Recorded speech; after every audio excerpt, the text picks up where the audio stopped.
Hello students, आज का हमारा टॉपिक है अव्यय के प्रकार से विस्मयादिबोधक। यह अव्यय के प्रकार का चौथा भाग है।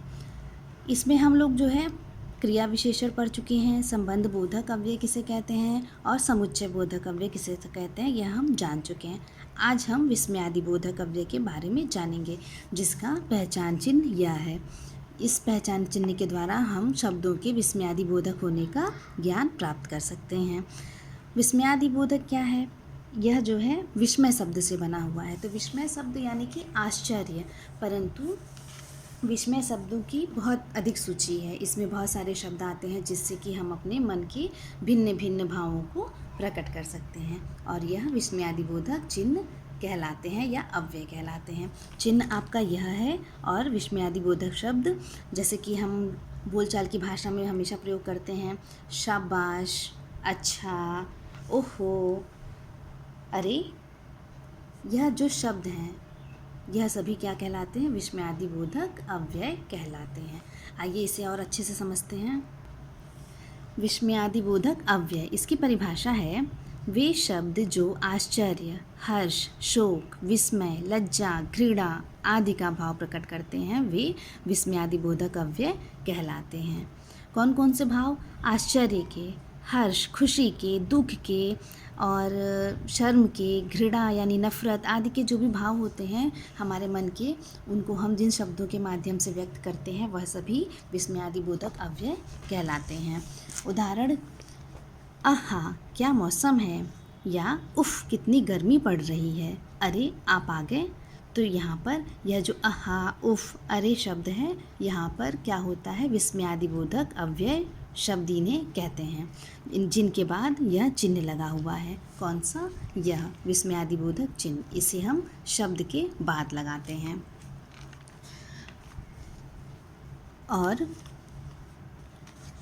इन विस्मयादिबोधक शब्दों की विशेषता यह है कि यह जो शब्द हैं विस्मयादिबोधक शब्दों का संबंध वाक्य के अन्य शब्दों से ना होकर मन के भावों से होता है। इसकी एक विशेषता यह है कि इसका अन्य शब्दों से संबंध ना होकर मन के भावों से होता है। और विस्मयादिबोधक शब्द वाक्य के शुरू में आते हैं तथा उसके बाद विस्मयादि चिन्ह लगता है। जैसा कि आपने देखा, यह वाक्य के शुरू में आया और इसके बाद विस्मयादि चिन्ह लगा। इसे प्रकट करने के निम्नलिखित भाव हैं, जैसे कि विस्मय, ठीक है, विस्मय, हर्ष, शोक, प्रशंसा, चेतावनी, घृणा इत्यादि जो है भाव हैं जिनके द्वारा हम इसे समझ सकते हैं।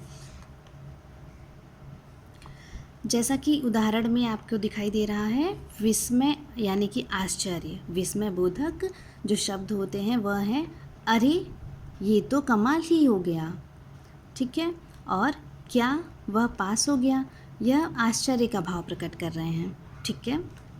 इसके बाद है हर्ष यानी कि उल्लास बोधक। इसमें इसका उदाहरण है वाह क्या खेला है, आहा कितना मीठा आम है। इससे हमें उल्लास का बोध हो रहा है। यह उल्लास या हर्ष जो है उत्पन्न करने वाले शब्द हैं।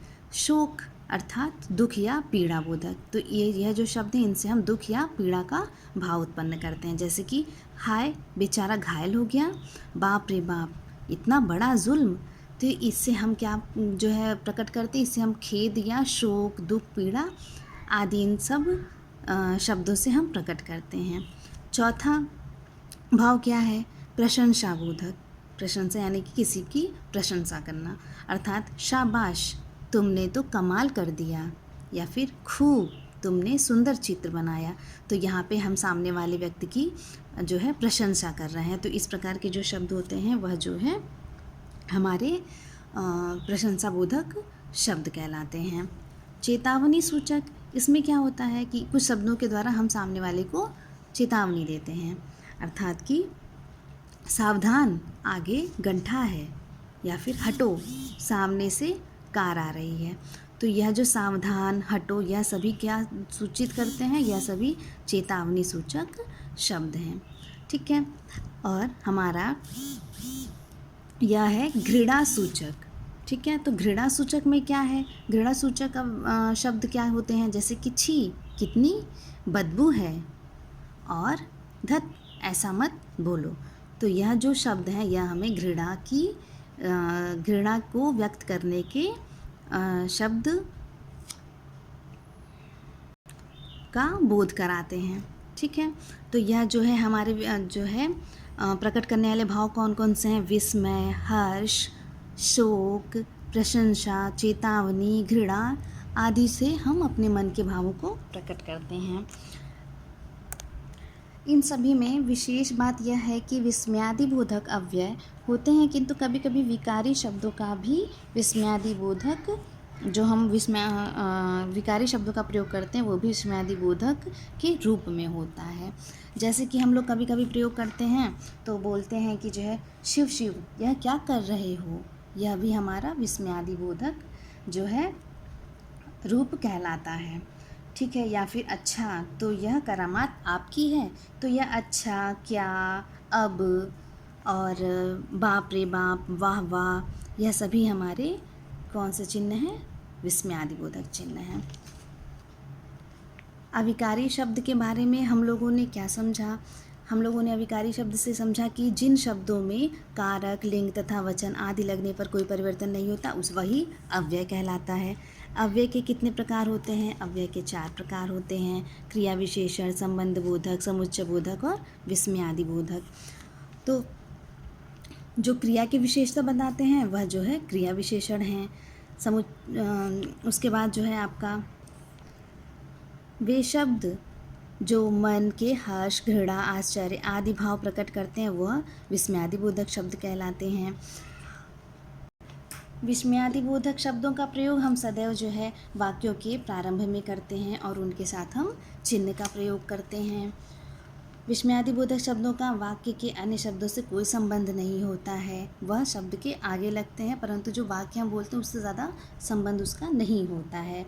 और हमने ये सीखा कि कभी कभी संज्ञा, सर्वनाम, विशेषण और क्रिया आदि का प्रयोग भी विस्मयादि बोधक शब्दों के रूप में किया जाता है। एग्जाम्पल के तौर पर राम राम उसने बहुत बुरा किया, तो यह भी संज्ञा है जिसके का प्रयोग हम करते हैं। तो इस तरह से हम विस्मयादि बोधक अव्यय के बारे में आज हम लोगों ने बहुत सी बातें सीखी। आज का हमारा गृह कार्य है विस्मयादि बोधक अव्यय किसे कहते हैं? निम्नलिखित मनोभावों को प्रकट करते हुए 2-2 वाक्य लिखिए। ठीक है, जैसे कि शोक बोधक, हर्ष बोधक, विस्मय बोधक, प्रशंसा बोधक, चेतावनी बोध सूचक जो भी अव्यय हैं इनके द्वारा आप 2-2 वाक्य लिखिए। अगले अध्याय में हम लोग नए टॉपिक के साथ मिलेंगे। धन्यवाद।